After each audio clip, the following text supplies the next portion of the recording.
between the two core elements for our percussion sounds. The first we're going to go over is the percussion and common time. This is the playlist that I created. So let's just make sure that we click on that. Now let's just take a listen.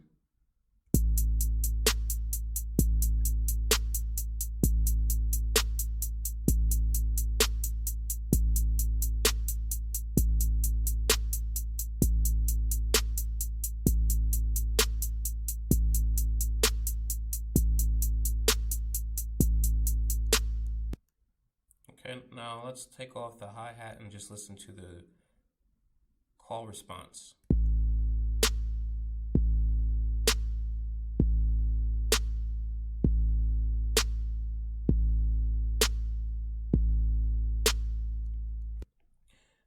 And further analysis, if we think about or counting our measures, for this example, every measure that I created, I made sure to start off with a kick to denote that we're changing over to a new measure. And with our step sequencer, the best way I want everyone to think about and visualize is that each of these 4 squares represents 1 beat. And after 4 beats, we count over to the next measure. And in common time, we are simply counting 1, 2, 3, 4. So when you count to yourself to 4, we already changed over to a new kick or another kick being added to this pattern. So let's count together. 1, 2, 3, 4. 1, 2, 3, 4. 1, 2, 3, 4. 1, 2, 3, 4. Now the snare is occurring on the 3rd beat within each measure that's being played. The 808 is layered together to give it a more percussive effect. You can still mute it. You can mute the 808 and still have the same concept. But I wanted to make it more trap oriented, so I added the 808.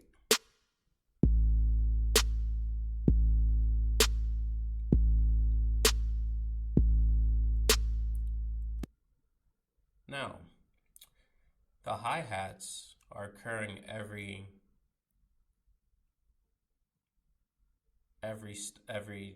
2 steps.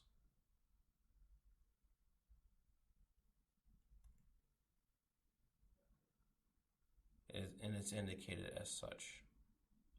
Simple hi-hat sequence.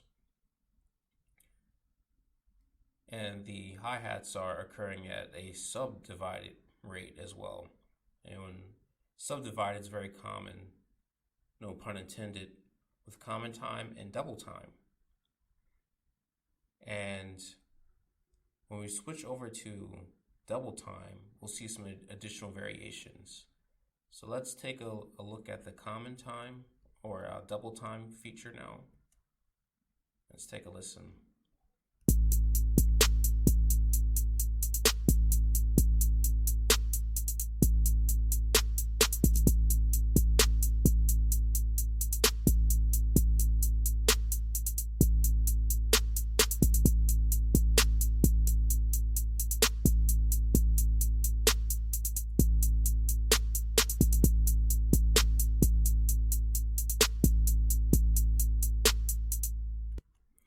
There isn't a hard or fast rule for the variation of the hi-hats, but going back to the main idea, the main idea of subdivision, we are subdividing the beats now.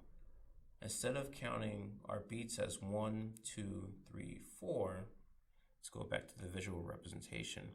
Instead of counting 1, 2, 3, 4, I took out the kick here, but the measure still changes at this second measure here. But if you look closely, with the subdivision of beats, we're no longer counting 1, 2, 3, 4 at the start of every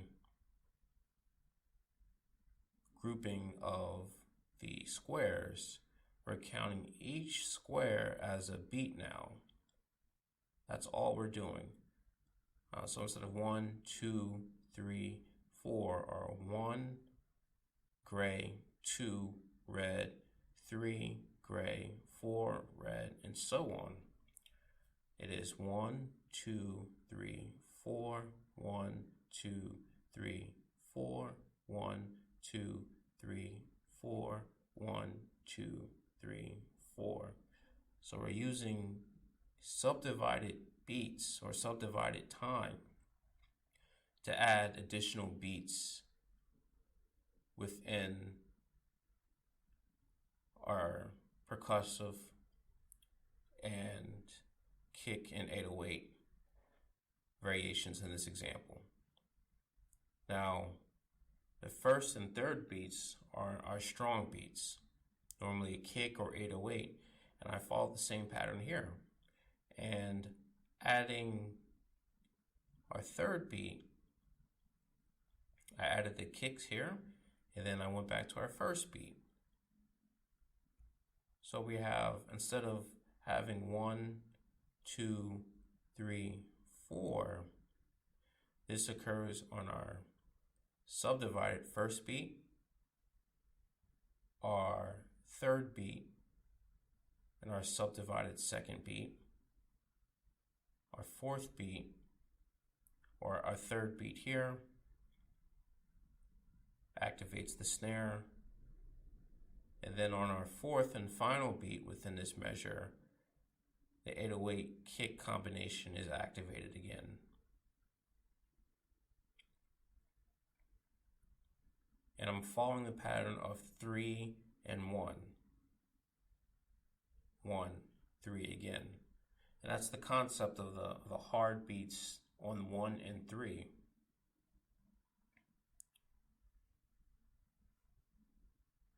And our snares, I added the snare here. Our snare is starting in common time.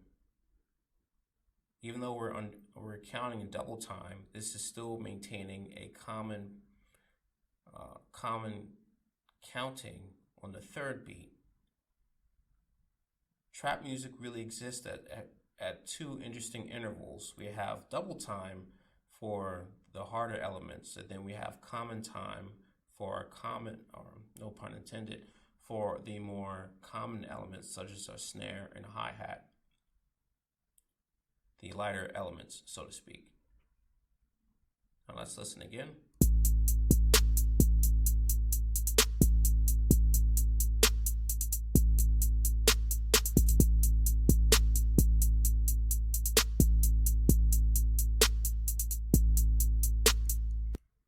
Now the variation of the hi-hat is simply cosmetic. There is essentially unlimited ways that you can vary your hi-hats. You can change the octave levels. You can do triplets. You can do additional runs. You can actually remove some hi-hats. And that distorted effect, that skip in time, normally will occur at the end of really any measure that you feel, or any beat that you feel that it's appropriate. It's really about feeling the vibe of the track and the melody of the track if you want to add in different hi-hats. If you just want to play the hi-hat straight without any variations, such as common time, that's completely fine too. It's about mostly the kick and the snare and how that varies and plays against the other melodic elements within your track. And with our hi-hats, I normally try to make it variation occur between the third and fourth beats within each new measure. I try not to have the hi-hats vary at the start of the measure, because that interferes with the rising and the different progression, different kick and 808 progression by having such a varied hi-hat change. I like to wait for the heavier elements to play, and then I let the other hi-hat variations go over into the next measure. And if we look here, I simply grouped or tied some of these notes together towards the end of the final measure within this example, and it gives the listener's ear something else to latch on to. So let's listen again.